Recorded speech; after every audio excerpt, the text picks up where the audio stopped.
Hello, welcome back to Ruang Mimpi Andri Suhadi. Hari ini kita kedatangan tamu yang berbeda dari sebelumnya.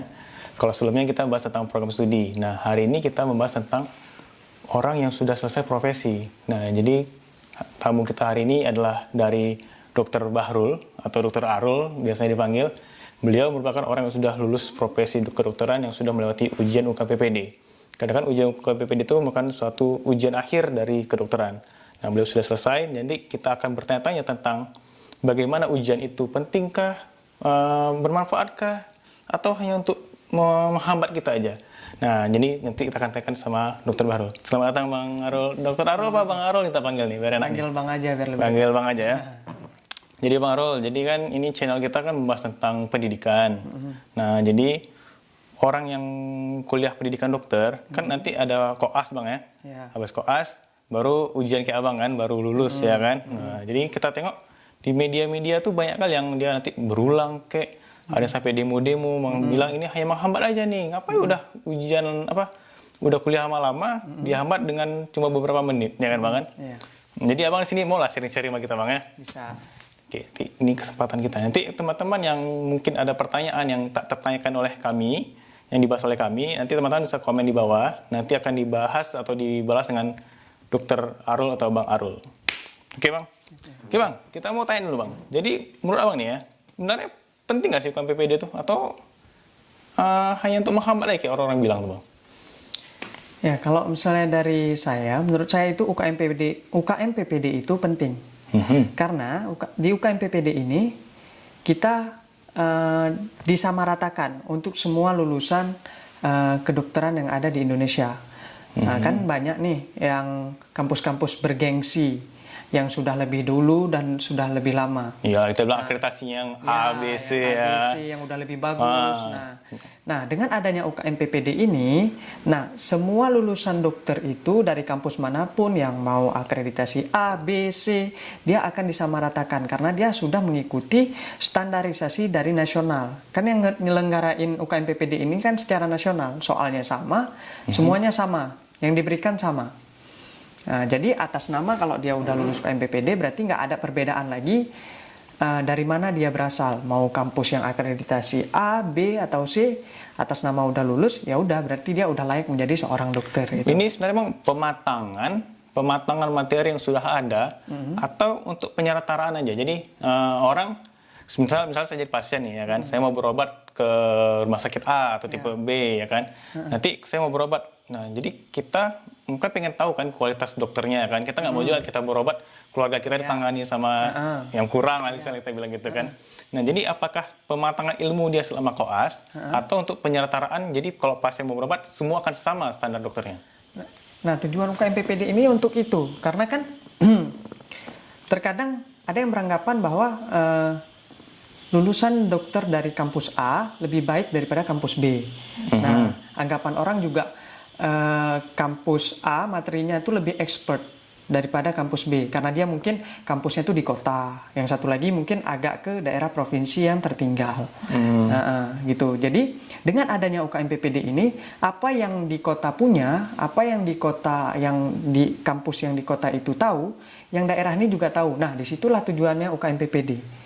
Jadi sama rata semua ya? Jadi sama rata semuanya. Jadi apapun yang mereka kampus kota dapat, yang di provinsi yang mungkin agak tertinggal juga dapat kayak gitu. Jadi apapun yang materi kedokteran itu sama rata semuanya dapat. Disitulah adanya UKM-PPD ini untuk menyamaratakan itu semua. Jadi standarisasi untuk kompetensi dokter ini jadi sama semuanya. Jadi nggak ada yang didiskriminasi. Gitu. Jadi kalau misalnya orang mau berobat kemanapun dokter itu sama ya kan, jangan takut sama. Lagi ya. Terus Bang ini Bang kan banyak tuh penyakit ya kan. Nah jadi kan tadi pematangan ya kan sesuai standar. Standar apa yang kita ambil sebenarnya Bang? Apakah kan banyak penyakit tuh. Jadi apakah dokter umum ini atau orang yang telah UKM-PPD ini mengetahui seluruh penyakit? Nah itu bagaimana Bang? Jadi kan nanti ada beberapa tahap yang dilewatin sama mahasiswa atau mahasiswi program profesi dokter ini. Mulai dari dia nanti sarjana dulu di kampus preklinik, baru dia di koas, nanti di rumah sakit, baru selanjutnya dia ikut uji kompetensi ini. Iya. Nah, di situ jadi kan penyakit-penyakit yang diketahui ketika dia koas itu kan udah tidak sejalan dengan apa yang dia dapat lagi semasa di kuliah karena sudah di lapangan. Dan dia pasti berbeda-beda dapat penyakitnya nih, nggak sesuai kompetensi. Apalagi kan yang mengajarkan ketika dia saat nanti koas itu kan udah expertnya lah, spesialisnya. Udah bagian-bagian khusus. Nah, dia kan pasti menggunakan terapi dan ilmu-ilmu yang udah lebih tinggi daripada standarisasi untuk dokter umum. Ya, obat-obatnya pasti beda ya kan? Beda. Nah, disitulah tujuan dari UKM PPD tadi, di mana struktur pemikiran kita itu diubah menjadi sejalan lagi. Nah, jadi semua penyakit yang kita tahu itu dikelompokkan lagi. Nah, cara belajar kita nanti juga diubah lagi supaya kita mengetahui penyakit-penyakit dan penata laksanaannya itu sesuai dengan porsi kita, porsi dokter umum. Nggak lagi belok-belok. Porsi dokter umum itu apa sebenarnya, Bang? Sampai di mana? Soalnya kan ada, kalau saya sepengetahuan saya nih, ada Konsil Kedokteran Indonesia mengeluarkan standar kompetensi dokter Indonesia, ya kan? Ya. Nah, apakah seluruh itu? Enggak. Nah, jadi kan itu banyak tuh kan penyakit yang bahkan sampai penyakit, ribuan pemeriksaan, mungkin. banyak di situ. Sampai ribuan. Nah, yang wajib kita ketahui itu kalau tidak salah saya sekitar 140-an. Khusus untuk dokter umum itu wajib. Itu yang kompetensinya tuh wajib habis di kita, selesai di kita. Habisnya itu maksudnya gimana? Maksudnya selesai di kita semuanya, mulai dari anamnesa, diagnosa, penata laksanaan, semuanya terapi-terapinya itu semua dari kita. Nah, harus sembuh di kita. Harus selesai di kita ya. Berarti kalau kita tinggal di perifer hanya ada kita, harus sembuh pasiennya. Jadi hanya 140. Sisanya itu nanti mungkin hanya sebatas diagnosa atau hanya sebatas penata laksanaan awal aja, apa itu memang nanti dipasang infus kemudian dirujuk. Nah, seperti itu. Nah, kalau di UKM PPD inilah kita buat pemikiran kita itu sejalan dengan jadi kita nggak terlalu banyak apa sih yang harus kita pikirin, karena kan kalau seandainya tidak ada UKM PPD ini, kita luas, pemikiran kita semakin luas jadinya. Jadi semua penyakit yang memang bukan kompetensi kita pun kita hafal kayak gitu. Nah, sebenarnya disitulah mulai dipilah-pilah di UKM PPD ini kita menjadi sejalan lagi sesuai dengan porsi kita sebagai dokter umum gitu. Kalau semua kita pikirin nggak habis-habis Bang ya kan? Nanti dokter ini ngerjain dokter ini semua kayak gimana, gue pun bingung juga ya kan mikirnya gimana. Nah, terus nih Bang, kan tadi ada ujian tuh. Nah, kalau ujian tuh biasanya kalau di anak-anak SMA ada KKM, nilai kelulusan, kalau nggak rapornya merah, ya kan. Nah, kalau UKM PPD ini berapa standarnya Bang? Nah, kalau standar untuk UKM PPD ini memang sudah ditetapkan secara nasional itu nilainya 66. 66? Ya, nilainya 66. Nah, itu kan dua deh, CBT dan OSCE ya? Itu nilai untuk CBT-nya. OSCE-nya nanti beda lagi. OSCE-nya nanti nilainya sekitar 23-an kalau nggak salah saya dari keseluruhan yang diuji nanti. Yang diuji nanti sekitar 12 bagian. 12 bagian yang diuji dan 2 bagian lagi istirahat. Nanti biasa tuh OSCE itu ada 14. Tapi sekarang kan udah ditiadakan. Sekarang kan dikembalikan oleh kampus apa mau menyelenggarakan OSCE atau tidak. Itu karena masa pandemi tadi. Nah, untuk CBT itu masih diselenggarakan oleh nasional, tetap jalan. Jadi nilainya 66 dari 150 soal. Jadi bobotnya untuk satu soal itu berarti kurang lebih 0,6. Satu soal yang benar itu diberikan bobot 0,6.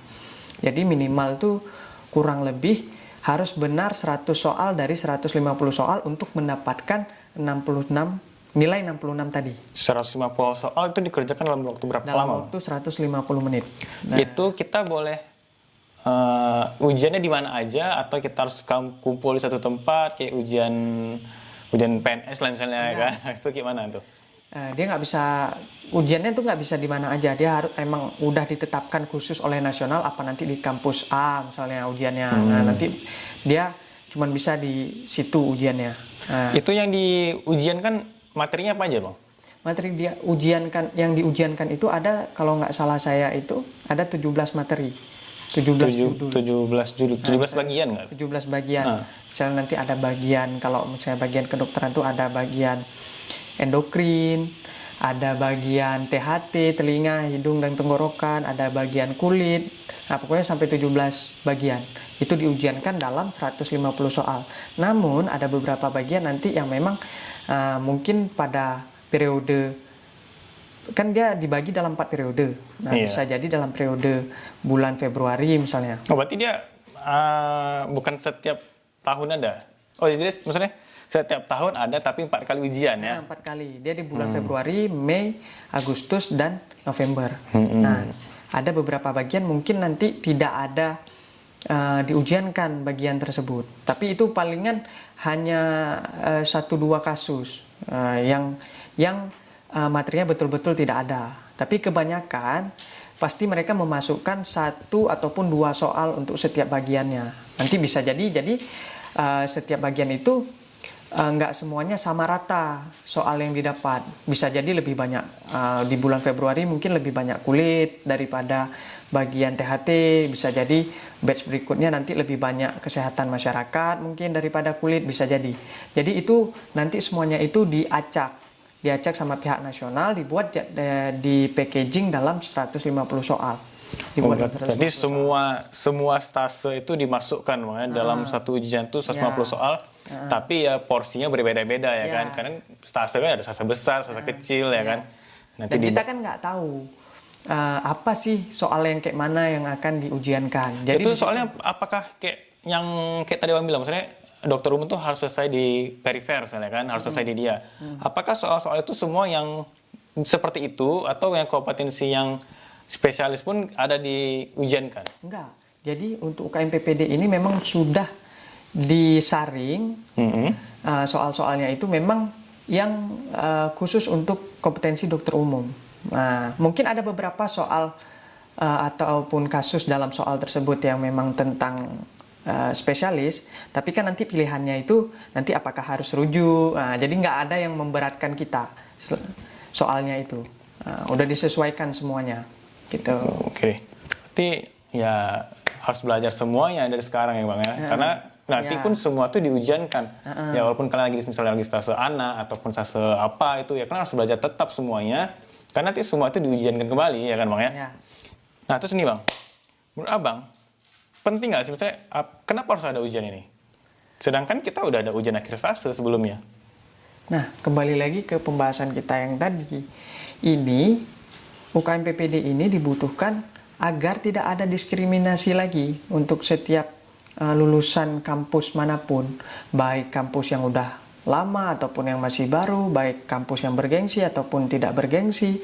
Nah, jadi atas nama dia udah ikut UKM PPD, dia itu udah layak menjadi dokter. Jadi tidak ada diskriminasi nanti di saat dia bekerja. Misalnya di rumah sakit A nih nanti ada lulusan kampus bergengsi, ada yang kampus biasa aja ataupun bahkan nggak dikenal nih dari kampus mana. Jadi nggak ada diskriminasi dari pihak masyarakat ataupun dari pihak nakes-nakes yang ada di rumah sakit tersebut. Karena dia sudah melewati uji kompetensi yang diselenggarakan oleh nasional. Itu. Nah inilah Abang yang udah selesai ya kan. Abang merasakan nggak sih apa yang Abang rasakan? Abang bilang tadi misalnya tidak ada lagi akhirnya kesenjangan sosial waktu misalkan ya internship lah saya bilang ya kan. Internship kan kita jumpa dengan kampus-kampus lain atau kita udah mulai bekerja jumpa dengan orang lain. Dengan UKM PPD ini apakah hilang nggak sih diskriminasi itu?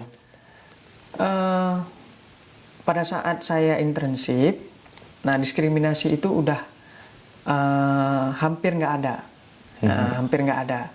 Nah, tapi ada juga di beberapa tempat yang memang masih mengelompokkan, masih ada rasa-rasa ego gitu karena dia mungkin dari kampus yang udah lebih lama ataupun lebih terkenal, lebih bergengsi. Akreditasinya tinggi ya kan, soalnya. Mendiskriminasikan yang memang di kampus-kampus yang masih baru ataupun yang tidak bergengsi itu masih ada. Cuman sudah minimal dibandingkan mungkin dulu ya, dulu mungkin lebih banyak yang memang mendiskriminasi antara kampus A dan kampus B gitu. Oke. Nah ini kan UKM PPD ini kan baru ya kan, ujian kompetensi ini kan. Jadi kan dimulai sekitar kalau sepengetahuan saya ini di tahun 2007-2008. Nah sebenarnya orang yang sudah UKM PPD dan orang yang sebelum UKM PPD, kita anggaplah dokter-dokter yang sudah tua ya kan. Nah, itu sebenarnya ada bedanya nggak sih? Bedanya itu ada. Kalau misalnya dokter-dokter lulusan sebelum adanya UKM PPD ini, itu bedanya itu dari masa studinya. Nah, dari masa studi mereka itu yang normalnya bisa sampai 10 tahun. Nah, Itu 10 tahun emang SKS-nya atau Iya. semesternya emang 10 atau bagaimana tuh? eh, mungkin dari pendidikannya memang harus segitu, karena kalau SKS-nya saya kan nggak tahu. Ya karena udah lama juga Bang ya. Udah lama. Cuman memang rata-rata dokter yang sebelum ada UKM PPD ini lulusnya sekitar 10 tahun gitu. Nah, cuman bedanya mereka ya setelah selesai itu langsung jadi dokter. Oh, tidak ada Nggak ada lagi ujian ya? kita kayak saya misalnya kan ada internship. Nah, kalau zaman dulu tuh nggak ada internship. PTT lu kan ada juga Bang? Nah, PTT itu kan beda. Mereka sudah dokter. Nah, mereka sudah dokter kalau PTT. Sudah dokter dan sudah digaji berdasarkan jarak mereka. Yang saya tahu ya, karena saya juga ada sharing-sharing sama senior-senior yang tempat saya internship. Kan itu udah pada definitif semua. Iya. Nah, jadi kan saya tanya juga sampai mereka akhirnya pemutihan dan menjadi PNS. Karena dulu masih dibutuhkan dokter PNS di pelosok-pelosok di perifer. Nah, mereka itu dibagi-bagi tuh kalau misalnya dia di daerah yang memang jangkauannya bagus nih. Nah, itu beda gajinya dengan yang jangkauannya udah lebih jauh ataupun lebih dalam kayak gitu, yang Pelosok lah itu bilang ya. pelosok yang susah jangkauannya itu, bahkan jalannya aja masih belum aspal kayak gitu misalnya kan. Itu berbeda gajinya. Nah, mereka itu sudah mereka sudah bisa buka praktek dulu walaupun mereka PTT. Tapi kan kalau internship kan tidak bisa. Nah, itulah bedanya Gitu ya. antara internship sama yang dulu PTT. PTT itu sudah jadi dokter definitif. Oh, gitu ya. Kalau menurut Abang lah, sebenarnya lebih bagus kita menganut yang zaman dulu, yang ya sekolahnya lama, tapi tidak perlu ujian lagi. Udah pasti dijamin, ya kan? Kalau sekarang ini kan kita, istilahnya kita nggak percaya diri pun dengan kemampuan kita, sehingga kita harus diuji lagi oleh orang pusat, ya kan? Jadi kan orang pusat tuh kayak menganggap kalian tuh nggak, ya walaupun niatnya mungkin penyerataraan, ya kan? Tapi beda nggak sih sebenarnya? Kayak kenapa kita zaman dulu aja gitu?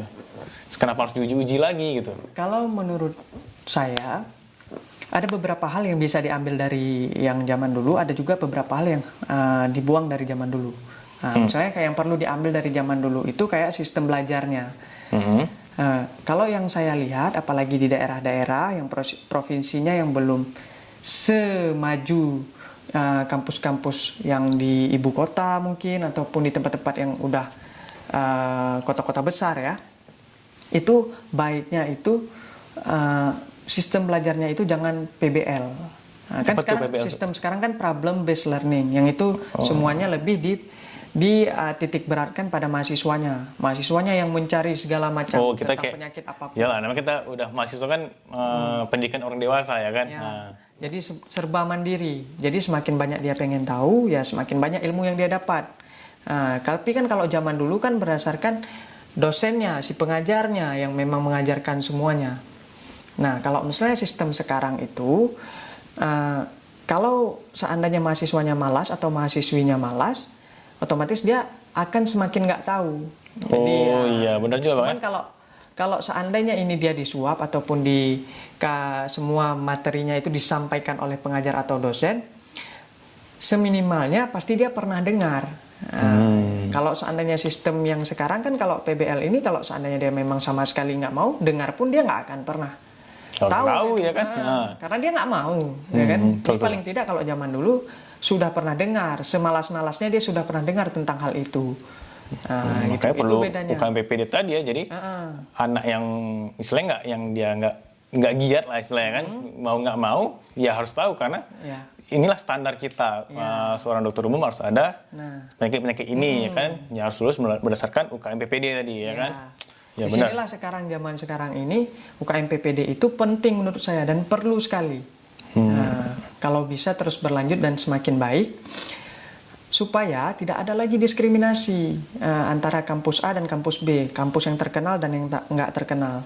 Nah, itu dia. Dan memaksa orang-orang yang memang karena sistem belajar sekarang di kedokteran itu sistem PBL, memaksa dia untuk memang harus tahu, wajib tahu tentang penyakit yang memang standar kompetensi dia. Dia tahu mulai dari anamnesa sampai dengan nanti terapinya. Pengobatannya Bang ya. Jadi UKM PPD ini perlu menurut saya sekarang, karena berbahaya kan kalau seandainya dia lulus tanpa ujian, misalnya dia 10 tahun nih jadi dokter dengan sistem belajar PBL tadi. Terus dia nggak tahu apa-apa nih, karena memang mungkin pada saat pendidikan dia malas atau segala macam, kan kasihan nanti pasiennya. Karena ya, kan kita juga memposisikan diri kalau seandainya gimana nih kalau saya jadi pasien. Kalau keluarga kita, orang tua kita ataupun diri kita diobati oleh dokter yang tidak kompeten. Itu dia. Karena yang kita tangani itu kan manusia, bukan hewan. Hewan aja ada dokternya sendiri ya kan? Sekarang aja hewan aja kalau seandainya mati pun dituntut, apalagi manusia kan gitu. Nyawa itu berharga kan, cuma satu dikasih Tuhan. Nah ini Bang, jadi kan ini penting ini berarti kan kita bilang UKM itu penting karena memang banyak hal positif yang dapat dari situ ya kan. Nah jadi tapi ada faktor negatif menurut saya. Apa tuh? Karena banyak orang yang berulang jadinya. Ujian berulang kali, nggak lulus berulang kali, nggak lulus. Nah itu kayak mana tuh Bang? Apakah emang soalnya sulit kali kah? Atau ya nggak tahu lah, menurut Abang lah yang udah ujian nih. Sebenarnya untuk soal UKM PPD ini tidak sulit. Karena kenapa? Secara logika, kalau seandainya memang tujuan nasional ini, tujuan pusat itu untuk mempersulit nih, menghambat kita untuk menjadi seorang dokter. Iya. Berarti dia juga menghambat secara nasional kan? Iya. Seluruh fakultas kedokteran yang ada di Indonesia. Iya. Mungkin nggak dia mencari masalah untuk seluruh fakultas kedokteran? Kan nggak mungkin. Kalau seandainya dia nyari masalah ke semua fakultas kedokteran yang ada di Indonesia, kan berbahaya bagi mereka sendiri. Nah, gitu. Jadi, bukan karena soalnya yang sulit, tapi kita yang kurang tahu. Nah, jadi susah juga ini. Jadi, memang pada UKM PPD ini dipaksa untuk kita harus tahu, harus benar-benar memahami teori dan juga memahami bagaimana cara nanti mengaplikasikannya ke soal. OSCE tadi ya, berdasarkan OSCE tadi makanya ya. OSCE tadi kan lebih ke praktek. Nah kan kalau sekarang kan udah nggak ada lagi nih OSCE nih, jadi kan udah ringan. Bahkan udah diperingan loh, udah diperingan cuman CBT aja sekarang. OSCE dikembalikan ke kampus. Nah, kan udah lebih ringan. Kalau dulu kan OSCE-nya nasional, pengujinya nasional. Kalau seandainya nggak lulus ya nggak lulus. Nasional mana mau tahu kalau penguji nasional. Nah, sekarang udah dikembalikan ke kampus. Nah kan udah lebih mudah kayak gitu, dipermudah oleh pusat. Nah makanya di sini UKM PPD itu bukan soalnya yang sulit, tapi kita yang kurang tahu. Selama ini semua teman-teman saya yang memang benar-benar serius, usaha betul-betul dan juga tidak lupa pula doa, semuanya bisa lulus.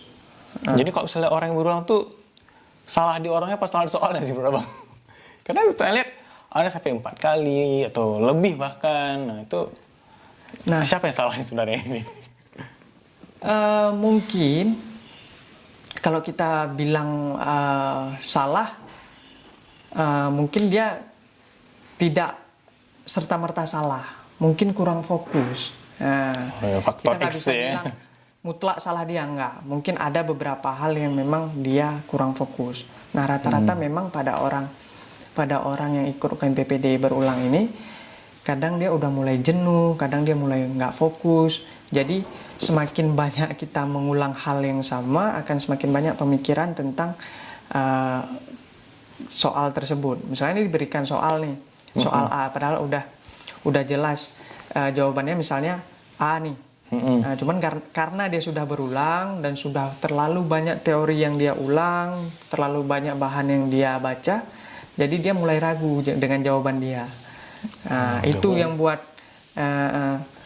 dia mungkin berulang ataupun belum rezeki lah istilahnya dengan ikut UKM PPD itu. Jadi fokusnya itu mungkin yang buyar saat melakukan ujian. Ya.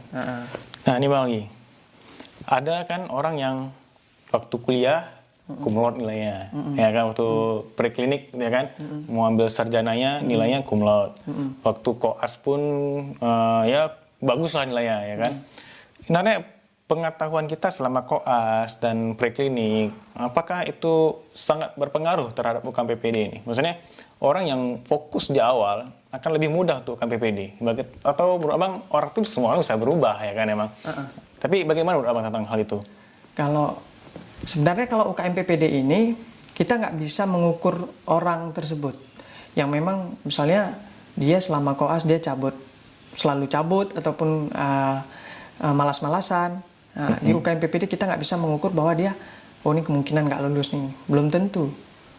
Karena udah banyak sekarang kasusnya bahkan yang rajin pun dia nggak lulus. Sekarang kembali ke pribadi dia sendiri, dia mau serius nggak, dia mau fokus nggak untuk jadi dokter. Dia mau betul-betul nggak untuk memahami teori tentang kedokteran. Kalau seandainya dia betul-betul, walaupun dia malas ketika koas, kalau seandainya ketika mau ujian dia berubah, dia bisa lulus kayak gitu. Makanya pada saat kita mau ujian itu dibutuhkan waktu 2-3 bulan untuk kita belajar, untuk mematangkan teori-teori yang udah kita dapat. Nah, untuk orang yang fokus ketika dia koas, itu sedikit membantu. Kenapa? Karena dia nggak semua materi dia harus belajar dari nol. Tapi kan kalau misalnya kita yang memang sering cabut ataupun malas, otomatis kan harus ngulang lebih banyak daripada yang udah fokus duluan. Ya. Itu bedanya. Cuman itu tidak menjamin, kembali lagi seberapa paham dia tentang teori itu, seberapa paham cara dia menganalisis soal pada saat ujian nanti. Itu tidak menjamin walaupun misalnya pada saat koas dia rajin. Sekarang kembali bagaimana pemantapan teori dia setelah koas itu. Karena kan di koas kita dapat materi ya udah bukan porsi kita lagi, bukan kompetensi kita lagi. Semua penyakit yang datang, yang konsulen dapat, ya kita harus tahu juga tentang penyakit konsulen. Contohnya kayak misalnya tumor. Kayak tumor stadium 4 misalnya. Itu kan udah bukan standar kita lagi. Yang standar kita kan bukan itu. Jadi disinilah pada saat kita mau ujian UKM PPD itu pemikiran kita distruktur kembali, diubah sesuai dengan kompetensi kita. Itu ya. Jadi itulah pentingnya tadi ya, dan pengaruh yang kita kalau misalnya udah fokus duluan lebih mudah kira-kira Bang ya. Nah ini Bang, ada nih mau tanya lagi nih. Tadi kan saya baru ingat nih, karena kan tadi nilainya 66, ya kan.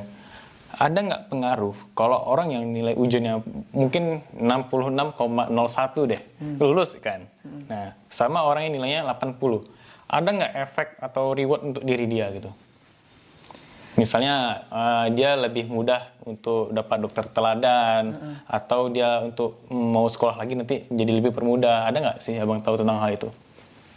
Setahu saya nilai UKM PPD itu tidak dipakai saat kita mau pendidikan ataupun mau studi lebih lanjut, apa itu S2 mungkin. Nah, setahu saya itu tidak digunakan. Yang digunakan itu nilai pada saat kita koas atau nilai pada saat kita sarjana kedokteran tadi. Itu yang dilihat. Ada juga yang memang melihat keduanya. Jadi nanti nilai saat sarjana digabung dengan nilai pada saat kita koas itu dibagi dua. Nah, tapi seringnya itu diambil nilai pada saat kita koas. Nah, untuk nilai UKM PPD jarang sekali. Bahkan hampir tidak pernah saya dengar nilai UKM PPD itu menjadi pengaruh. Jadi ya berarti ya itu emang hanya syarat aja ya. Berarti bukan ada efek ke depannya tentang ujian itu ya nggak ada ya. Nggak ada. Ya palingan kalau seandainya mau buka bimbingan belajar mungkin, ataupun kita mau menjadi pengajar di bimbel tertentu mungkin itu digunakan, karena kan mereka juga itu sebagai tolak ukur mereka seberapa paham. Jadi mohon maaf tadi mungkin ada terpotong, jadi akan saya tanyakan ulang nih Bang ya. Jadi menurut saya nih, sepemikiran saya nih, kalau orang kuliah itu preklinik sudah 3,5 tahun, ditambah koas 2 tahun, 5,5 tahun, ya kan? Berarti cukup paham dong. Berarti ilmu kedokterannya dapat selama pendidikan. Tambah sekarang ada bimbingan tes, atau bukan bimbingan tes ya, bimbel untuk ujian UKM PPD. Sebenarnya yang menentukan tuh sekolahnya yang 5,5 tahun atau bimbingan belajarnya, Bang? Jadi menurut saya itu keduanya penting. Karena kenapa? Uh, pada saat kalian itu preklinik ataupun di kampus itu kalian mulai dibentuk dasar kalian tentang dunia kedokteran mulai dibentuk di situ. Preklinik nih ya. Preklinik supaya tahu nih arahnya kemana, apa aja sih yang awal-awalnya harus diketahui tentang kedokteran. Nah kemudian yang kedua, pada saat koas itu kalian mengaplikasikan apa yang udah kalian tahu pada saat preklinik. Oke. Jadi kalian lebih matang dong berarti ya. Kalian melihat langsung nih di lapangan itu bagaimana. Kadang kan ada beberapa teori yang memang nggak sesuai dengan adanya di lapangan. Bukan nggak sesuai karena teorinya salah, bukan. Tapi ada yang memang waktu-waktu yang emergensi nih misalnya, yang emergensi yang memang perlakuannya berbeda dengan teori, tapi tetap dalam SOP yang sama. Dan di situ juga di lapangan juga kita kan dilatih mental kita gimana nih kalau seandainya dapat pasien yang emergensi maupun yang memang biasa kita nggak pernah tangani kayak gitu. Jadi kita observasi itu ya, melihat ya kan? Ya, di situ juga kita belajar bagaimana cara komunikasi. Kan kita udah belajar nih di kampus nih bagaimana komunikasi efektif, komunikasi interpersonal antara dokter dan pasien. Nah, pada saat koas ini kita aplikasikan nih gimana caranya kita berkomunikasi dengan pasien, bagaimana menyampaikan berita kurang menyenangkan. Contohnya kayak misalnya ada keluarga pasien yang meninggal, bagaimana kita menyampaikan. Di situ kita belajar bagaimana pada saat kita melakukan tindakan itu pasiennya ditenangkan, jangan panik. Nah, kan itu semua kita belajar pada saat koas. Nah, itu secara tidak sadar itu semua membentuk pikiran kita dan membentuk mental kita untuk menjadi lebih baik. Di situ. Nah, mana nih yang lebih penting antara itu sama UKM PPD? Nah, keduanya penting. Keduanya penting setelah kita dibentuk mental kita, setelah dibentuk pemikiran kita. Nah, pada saat UKM PPD ini ataupun bimbingan belajar ini itu pemikiran kita lebih dikerucutkan, agar tidak melenceng kemana-mana. Karena kan di koas kita itu belajar semuanya. Iya, apa yang pasien datang kita belajar semuanya. pasti. Mau kasus yang kompetensi kita, mau yang bukan, semua kita tampung. Semua kita tangani. Karena kita ya emang melihat pasien itu, jadi kan mau nggak mau kita tetap belajar tentang pasien itu kan. Ya, terus? Makanya dibutuhkan bimbingan belajar ini karena kan tadi kayak sistem belajar kita PBL, problem based learning, belajar mandiri. Tumpuannya di mahasiswa, tumpuannya di koas. Ya kan, semuanya kan seberapa rasa ingin tahu kita, makin banyak rasa ingin tahu, makin tahu. Yang nggak mau tahu ya kayak gitu terus. Tinggal sendiri. Ya kan? Nah, di bimbel ini, pemikiran kita dikerucutkan. Apa-apa aja penyakit-penyakit yang harus kita ketahui nih, apa-apa aja yang bukan kompetensi kita nih, singkirkan. Jadi nanti kan soalnya yang ditanyakan pada saat ujian kompetensi itu kan sesuai dengan kompetensi dokter umum. Jadi kalau seandainya pemikiran kita tidak dikerucutkan dengan bimbingan belajar ataupun kita belajar sendiri juga bisa, kalau tidak dikerucutkan nanti bakal melebar kemana-mana aja. Tapi ini tambahan sebenarnya berarti, bimbel ini tambahan sebenarnya. Ya, lebih kita distruktur lah, pemikiran kita distruktur. Apa aja yang harus kita ketahui, apa aja yang nggak mesti kita ketahui. Apa aja terapi yang harus kita berikan, apa yang bukan terapi yang kita berikan. Nanti itu kan semuanya itu kan ada beda-beda terapinya. Ada yang nanti terapi lini pertama, lini kedua, lini ketiga. Itu kan nanti ditanyakan tuh di soal. Nggak semuanya soal itu menanyakan terapi utama. Dia juga menanyakan terapi awalnya apa kadang-kadang. Ataupun terapi yang tepatnya apa. Kan terapi awal sama terapi yang tepat kan berbeda. Kan itu. Nah, disitulah kita mulai distruktur bagaimana kita memahami teori yang sesuai dengan kompetensi kita. Berarti ya sekolahnya penting ya kan. Ya memang di sekolah nih ilmunya terlalu banyak, istilahnya terlalu banyak lah istilahnya kan, karena semua kita pelajari. Jadi kalau untuk bimbel ini sebenarnya ya dia tuh boleh sunnah lah kalau kita bilang ya, boleh tidak kalau dikerjakan berpahala ya kan, atau menambah pengetahuan kita, dan dia menstruktur, jadi dia emang sesuai porsinya dokter umum tuh di mana gitu ya, kita bilang ya. Nah, tapi kalau kalian nggak mau bimbel pun ya tidak apa-apa ya kan. Nggak masalah kalau memang bisa memanage waktu kalian sendiri untuk belajar sesuai dengan struktur, sesuai dengan apa yang memang perlu diketahui untuk ujian tersebut, ya nggak masalah. Tapi kan banyak orang ini yang memang kalau seandainya memang dia nggak ikut bimbel itu, manajemen waktunya amburadul gitu. Kadang-kadang hari ini pengen belajar, pengen tahu, besok udahlah nanti tunda dulu, kan masih ada besok. Kadang ada penyakit yang banget tuh. karena kan ada yang suka menunda kayak gitu tuh. Iya. Nah, makanya dibutuhkan bimbel ini ataupun kelompok belajar supaya kita terpacu. Nah, kan dalam setiap bimbel itu juga nanti kan kita diuji, ada tryout. Jadi rasa kita nggak mau kalah itu, lihat kawan lebih tahu dari kita, lebih banyak tahu dari kita, kan terpacu. Nah, kadang itu juga yang dibutuhkan kenapa kita harus bimbingan belajar pada saat kita selesai koas.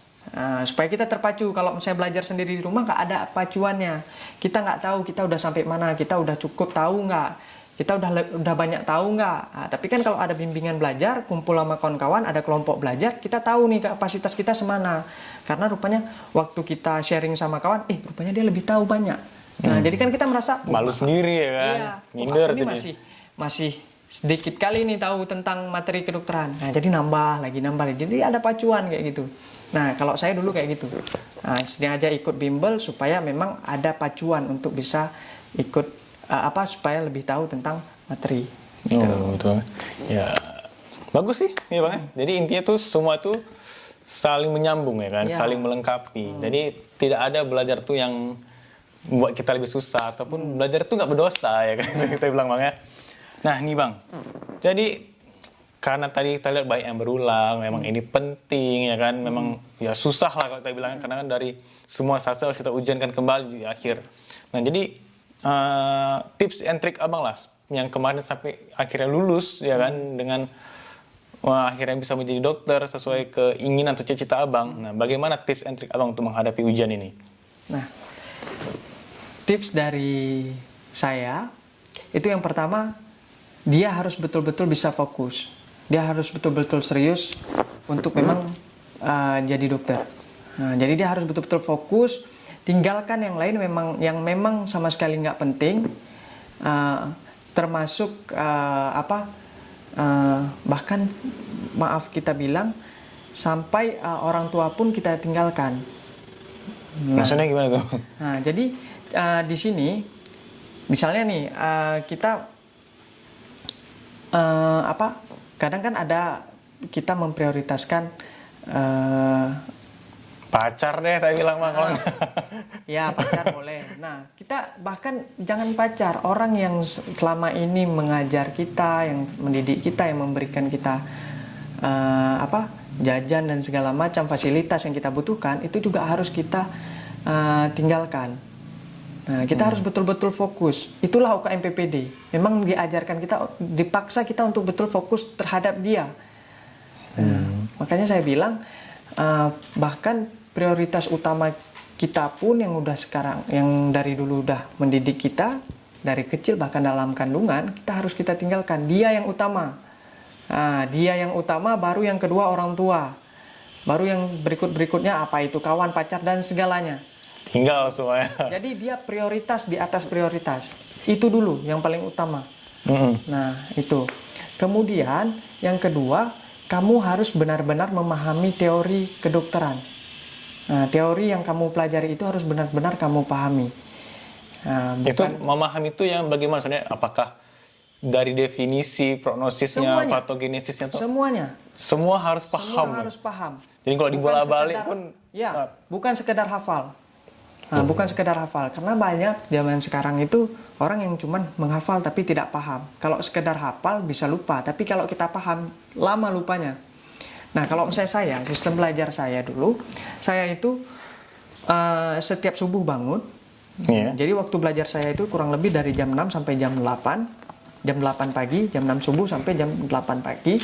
Jadi itu wajib harus bisa hafal satu materi. Satu materi itu satu penyakit. satu materi. Satu materi. Satu materi itu semuanya, misalnya nih tentang kulit. Kan banyak tuh penyakit kulit. Iya. Nah, satu materi kulit itu harus selesai. Selesai dihafal. Selesai dihafal dan dipahami. Nah, Berarti susah juga bang, misalnya orang yang pas koas atau pendidikannya dia nggak tahu basicnya susah juga, tapi kalau dia mau paham dalam waktu yang singkat gitu kan. Iya. Tapi ya itu cara abang ya kan. Itu Tapi salah satu tips dari abang nih. Cara saya. Tapi emang kita diharuskan seperti itu karena kan banyak materi yang harus kita hafal. Bukan cuma satu materi, kita punya 17 materi kalau nggak salah yang memang harus kita hafal beserta dengan segala macam penyakit yang ada di dalamnya. Jadi kita harus hafal satu materi, kasih tekanan, pressure sama diri kita sendiri supaya kita memang capai target. Nah, capai target. Jangan sampai nanti kita malas-malasan. Kita harus ada target. Pada saat ikut ujian UKMPPD itu kita harus ada target. Sampai kapan sih kita harus pahami materi ini? Apa sebulan, 2 bulan? Nah, setelah kita selesai hafal teori itu semua, sudah paham, kemudian baru kita aplikasikan itu ke soal. Karena kan kita nggak cuman harus paham, nggak cuman wajib paham tentang teori aja. Tapi kan nanti yang diuji itu kan dalam bentuk soal. Kita juga harus tahu nih, mau soal itu apa, jawabannya apa nih yang betul. Jadi kita harus bisa kalau seandainya nanti dia nanya terapi yang tepatnya itu apa. Jadi kita harus hafal itu semua. Misalnya ini penyakit A nih ada sampai 3 terapi nih. 3 terapi yang ada terapi lini 1, lini 2, lini 3. Nah, dalam satu penyakit nih. Nah, kita harus hafal tuh 3-3-nya. Nah, kalau seandainya nanti dalam pilihan gandanya nggak ada jawaban lini 1, berarti kita jawab lini 2. Kalau nggak ada lini 2, baru kita jawab lini 3. Nah, jadi kita harus bisa, kalaupun dibalik-balik soalnya itu kayak gimana pun, kita tahu jawabannya. Nah, itu yang kedua. Terus kalau seandainya memang belum ada rasa ingin muntah, belum ada rasa mual kayak gitu, selama kita belajar, itu jangan pernah berhenti. Karena itu yang saya rasain. Saya sampai lulus kemarin itu udah bahas 4 teori dari berbagai bimbel, dari beberapa bimbingan belajar itu ada 4. Jadi buku mereka itu saya gabungin semua, saya mix jadi satu, saya hafal dan saya pahamin. Itu ada 4 bimbingan belajarnya. Terus setelah hafal itu semua, saya bahas sampai 8.000 soal selama kurang lebih 6 bulan. Karena jujur saya ikutnya bukan sekali.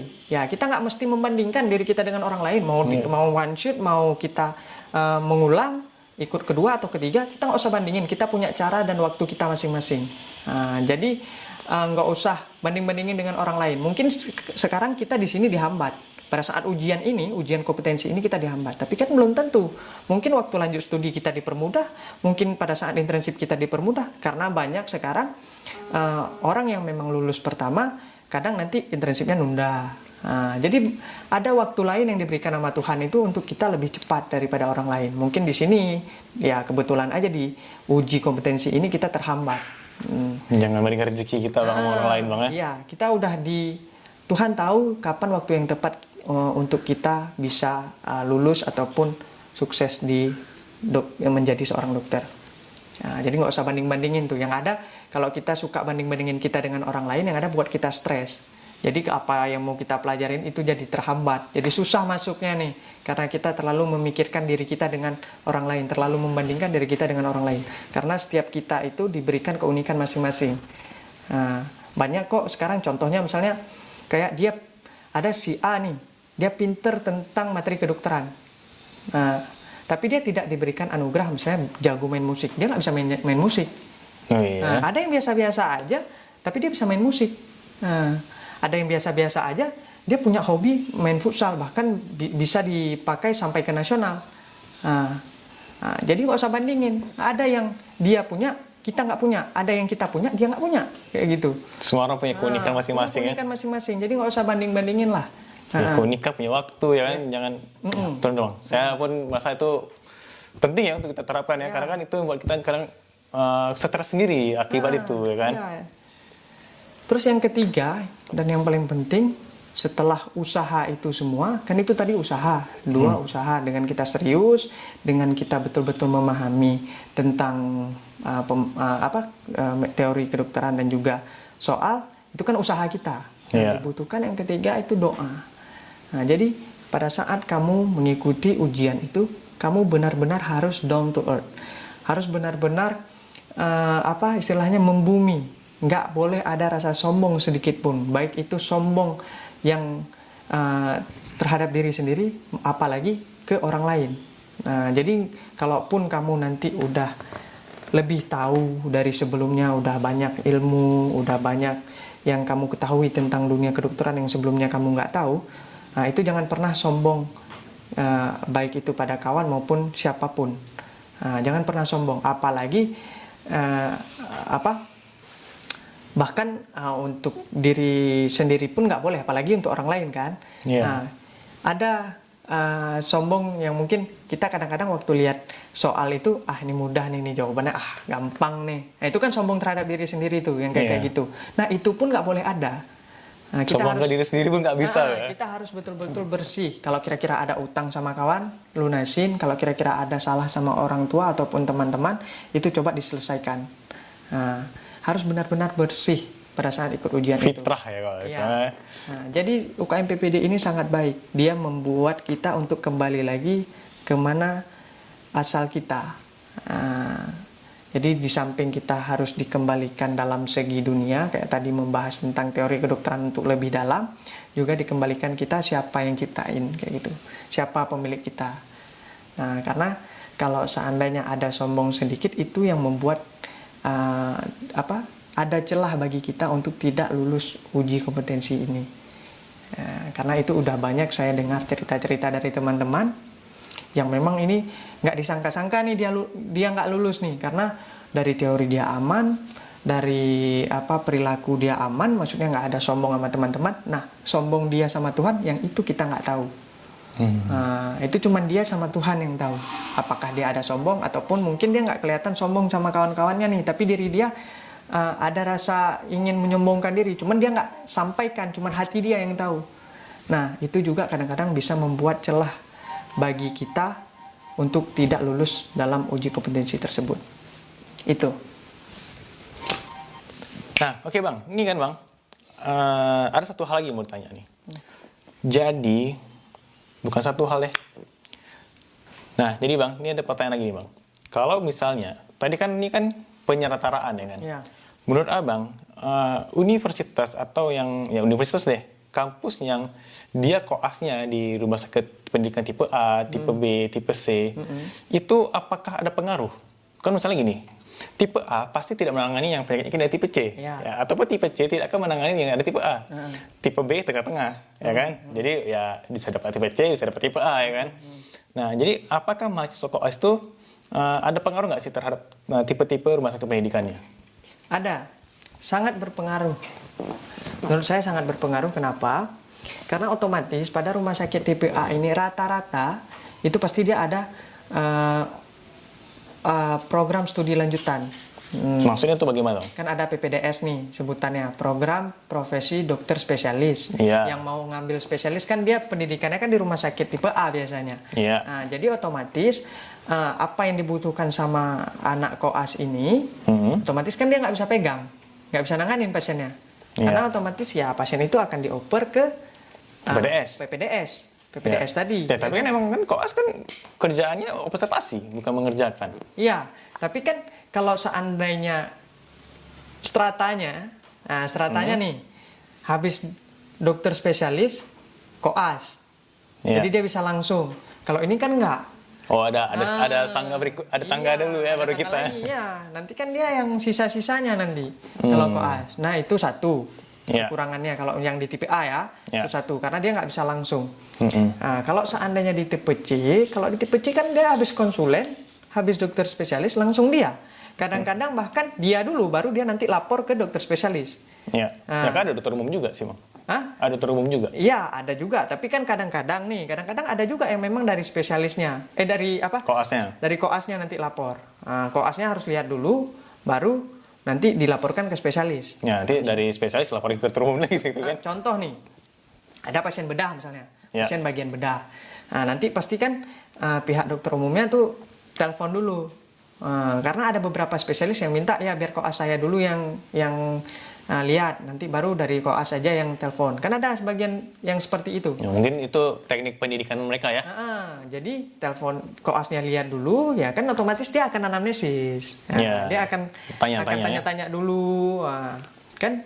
Jadi kan dia lebih mentalnya lebih kuat dan dia lebih dapat tentang penyakit tersebut karena dia langsung anamnesis. Jadi lebih tertempah gitu. Nah, dari dia baru nanti ke spesialisnya langsung. Tapi kan kalau seandainya ada PPDS, kan dari dokter umum PPDS dulu, dari PPDS langsung ke spesialis. Bahkan kadang-kadang ya koasnya cuma lihat-lihat aja. Nah, dia nggak bisa terjun langsung kayak gitu karena udah ada PPDS ini tadi. Nah, itu kekurangannya kalau di tipe A, perbedaannya antara tipe A dan tipe C. Nah, terus perbedaan lainnya lagi, kalau yang di tipe C itu rata-rata pasien yang didapat itu memang lebih banyak kompetensi dokter umum. Walaupun mungkin nggak harus selesai di dia, nggak harus sembuh di dia. Kan kita punya kompetensi kita itu kan dibagi-bagi. Ada yang memang 1, 2A, 3, 4. Kan sampai 4 tuh. Nanti kan dibagi lagi ya. Ada AB. 3A, AB-nya kayak gitu kan. Nah, rata-rata kan kalau misalnya di rumah sakit yang tipe C ini, rata-rata ada yang sampai ke 4A. Nah, tapi kan kalau di tipe A kan udah pasti nggak ada. Ya, Nah, udah pasti nggak ada. Dia pasti udah lanjutan. Ya, yang serius-serius lah ya, yang udah mengancam jiwa misalnya. Itulah perbedaannya. Terus kayak misalnya kasus, ada beberapa kasus mungkin yang harus dioperasi. Nah, dioperasi kayak appendix misalnya, atau usus buntu bahasa Indonesianya, bahasa biasanya sehari-harinya lah, kan usus buntu. Kalau pada rumah sakit tipe C itu kita bisa jadi asisten 1 bahkan. Tapi kan kalau misalnya di tipe A kan panjang ceritanya. Habis konsulennya ada yang PPDS-nya tadi, yang lagi ambil pendidikan spesialis. Nah, nanti ada perawat seniornya lagi. Kan susah, dia nggak bisa jadi asisten langsung kayak gitu. Kadang-kadang kan harus berkerumun gitu, sampai lihat-lihatan aja, sampai naik kursi kayak gitu ya kan. Nah, itu yang membedakan tipe A sama tipe C. Nah, kalau ditanya mana lebih baik, sebenarnya baik tipe C. Cuman kan kalau di tipe C itu kita nggak ada tempat bertanya lain selain pada konsulen. Nah, tapi gini Bang, tapi ada juga yang dia misalnya, ya dia tipe A, tapi rumah sakit utama misalnya, rumah sakit utama pendidikannya ada rumah sakit A misalnya, ini kan tipe A. Nah, nanti mereka beberapa stase yang memang kurang, mereka nanti kampusnya memiliki rumah sakit jaring. Nah, mereka dipisah lagi, dicampak lagi lah ke kemana perifer lah, yang kita bilang kan. Nah, jadi apakah bagusnya seperti itu, dipecah-pecahnya nanti? Tapi kan kita ada resiko perjalanan, ya kan, resiko yang lain-lainnya. Nah, atau memang ya bagusnya ya tipe C aja langsung, nggak usah tipe A. Nah, bagusnya sih sebenarnya dia dalam satu rumah sakit aja, supaya kan meminimalisir terjadinya hal-hal yang tidak diinginkan tadi. Bagusnya memang diberikan tempat khusus yang memang banyak kasus tentang kompetensinya tadi. Nah, cuman kan nggak mungkin seperti itu, ya kan? Kan itu susah tuh kalau harus ada relasi lagi, harus bangun kerjasama lagi dengan rumah-rumah sakit. Jadi kan nggak semua rumah sakit itu mumpuni kayak gitu untuk menampung koas. Nggak semua rumah sakit itu siap, kan sulit. Jadi caranya sebenarnya untuk menginisiasi ataupun menutup hal-hal tersebut. Nah, supaya tertutupi lah yang kompetensi-kompetensi yang tidak ditemukan pada rumah sakit tipe A, itu maunya ada koordinasi di pengajarnya agar memberikan materi ataupun bimbingan ke setiap didikannya itu tentang kompetensi apa yang harus mereka ketahui.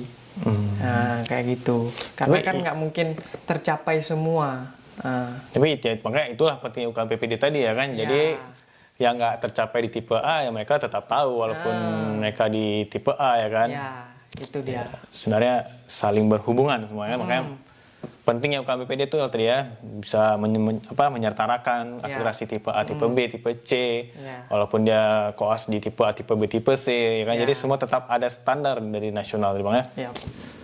Jadi secara kesimpulan nih, berarti UKMPPD itu penting, bang ya? Penting, sangat penting. Karena itulah yang membuat kita tidak ada lagi atau minimal diskriminasi terhadap lulusan kampus manapun, kampus yang tidak terkenal maupun yang baru-baru itu tidak lagi dibanding-bandingkan. Jadi semuanya sama atas nama sudah melewati UKMPPD ini, berarti dia sudah setara, berarti dia sudah layak menjadi seorang dokter, gitu. Oke bang, berarti udah selesai nih pertanyaan-pertanyaan kita ya kan bang kan?